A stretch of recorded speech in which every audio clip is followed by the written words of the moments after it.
जय श्री कृष्णा श्री राधे। कृष्ण मात्र कथाओं में पढ़ा या सुना जाने वाला पात्र नहीं है, वो चरित्र और व्यवहार में उतारे जाने वाले देवता हैं।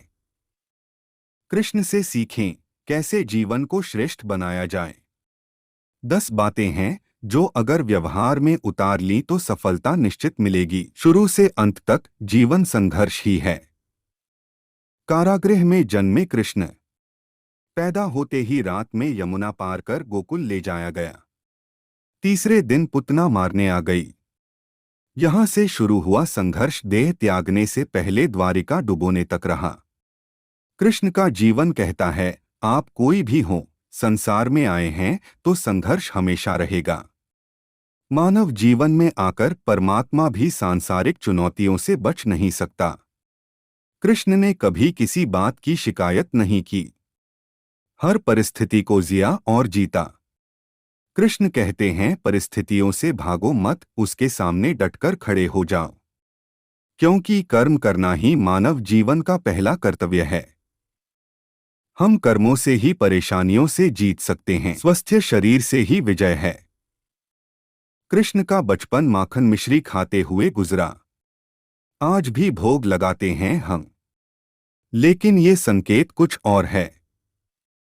आहार अच्छा हो, शुद्ध हो, बल देने वाला हो।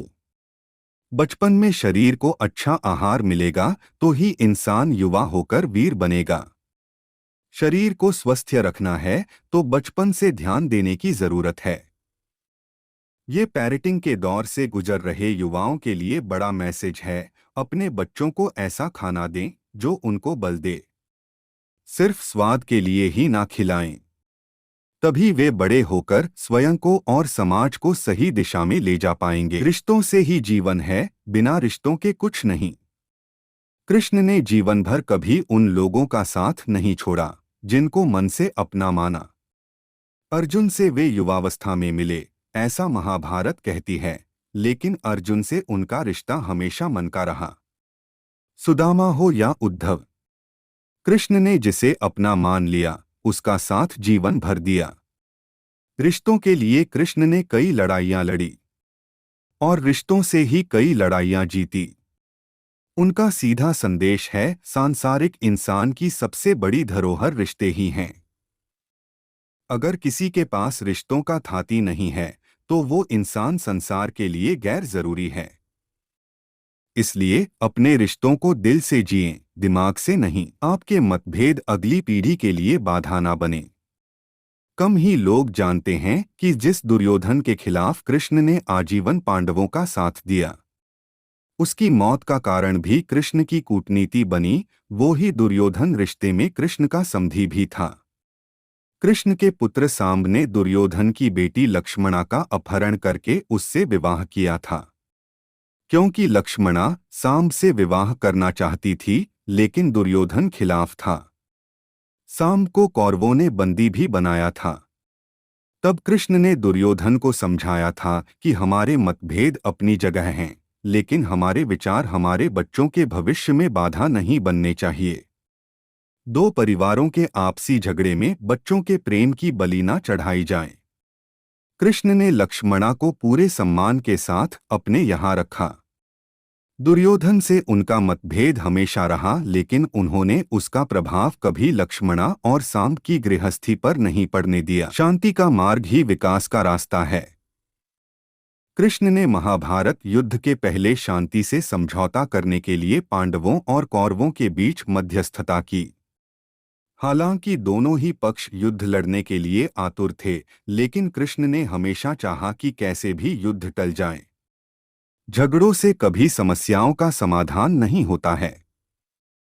शांति के मार्ग पर चलकर ही हम समाज का रचनात्मक विकास कर सकते हैं। कृष्ण ने समाज की शांति से मन की शांति तक दुनिया को ये समझाया कि कोई भी परेशानी तब तक मिट नहीं सकती जब तक वहां शांति ना हो, फिर चाहे वो समाज हो या हमारा खुद का मन। शांति से ही सुख मिल सकता है, साधनों से नहीं। हमेशा दूरगामी परिणाम सोचें। महाभारत में जुए की घटना के बाद पांडवों को वनवास हो गया। कृष्ण ने अर्जुन को समझाया कि ये समय भविष्य के लिए तैयारी करने का है। महादेव शिव, देवराज इंद्र और दुर्गा की तपस्या करने को कहा।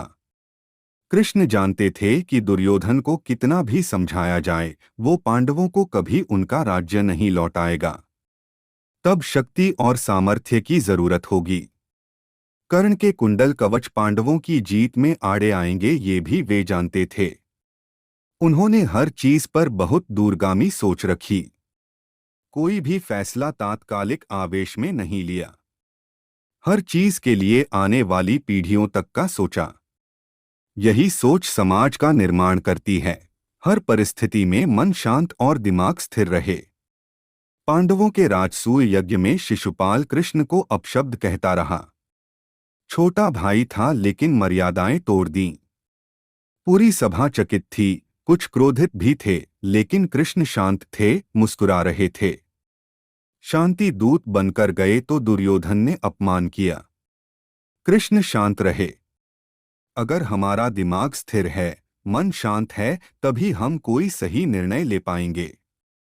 आवेश में हमेशा हादसे होते हैं, ये कृष्ण सिखाते हैं।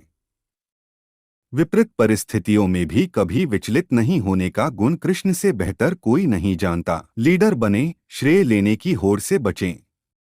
कृष्ण ने दुनिया भर के राजाओं को जीता था। जहां ऐसे राजाओं का राज था जो भ्रष्ट थे, जैसे जरासंध, लेकिन कभी किसी राजा का सिंहासन नहीं छीना।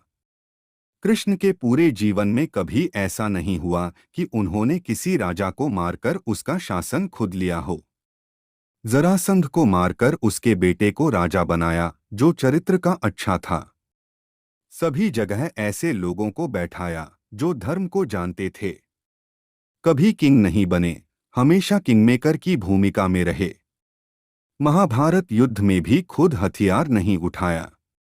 पूरा युद्ध कूटनीति से लड़ा, पांडवों को सलाह देते रहे, लेकिन जीतने का श्रेय भीम और अर्जुन को दिया।